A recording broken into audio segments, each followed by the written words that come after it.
ফেনী সরকারি কলেজ মাঠে জনসভায় বক্তব্য দেবেন বিএনপি চেয়ারম্যান তারেক রহমান। এই বিষয়ে আরো জানাতে ফেনী থেকে যোগ দিয়েছেন সহকর্মী সমীর উদ্দিন। সমীর, তারেক রহমানের এই সফর ঘিরে কতটা উচ্ছ্বসিত বিএনপির জেলা নেতাকর্মীরা এবং সাধারণ মানুষরা আসলে কিভাবে প্রস্তুতি নিয়েছে? যে আর কিছুক্ষণ পরেই এই ফেনী সরকারি কলেজ হাই স্কুল মাঠেই তারেক রহমান আসবেন। এখানকার 3টি জেলার মানুষকে তিনি প্রতিশ্রুতির কথা বলবেন, 3টি জেলার মানুষকে তিনি আশ্বাস দিবেন, স্বপ্ন দেখাবেন আগামী 12 তারিখে যেন ধানের শীষে ভোট হয়। সেই ক্ষেত্রে তারেক রহমান এখনো ফেনীর কাছাকাছি জায়গায় আসছেন বলে এখানকার যে নেতাকর্মীরা তারা আমাদেরকে জানিয়েছেন।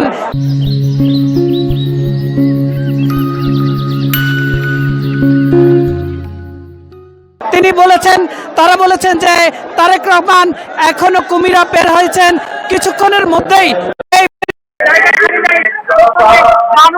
পরিমাণ জায়গা খালি নাই যেখানে মানুষ নেই। মানুষকে মানুষ তারা আসলে স্বপ্ন দেখছে যে তারেক রহমানের যে মার্কা ধানের শীষে ভোট দেওয়ার জন্য। আমরা দেখেছি করার সাথে সাথে যত সময় গড়াচ্ছে ততই এই ফেনী সরকারি পাইলট হাই স্কুল মাঠ লোকারণ্যে ভরে গেছে।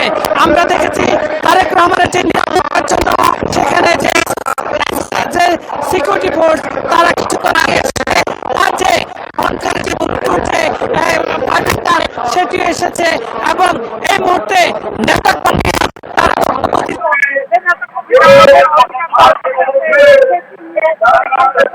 অধিক আগ্রহে বসে আছে। সেটি নিয়ে এখানকার যে নেতা কর্মীরা আছেন তারা বক্তব্য দিচ্ছেন। আমরা দেখেছি যে ফেনী সরকারি কলেজ মাঠের স্কুল মাঠের এই জনসভায় এই দ্বিতীয়বার মতো তারেক রহমান ফেনীতে এসছেন তিনি এখানে বক্তব্য রাখবেন। এখানকার মানুষ বলছে মামার বাড়িতে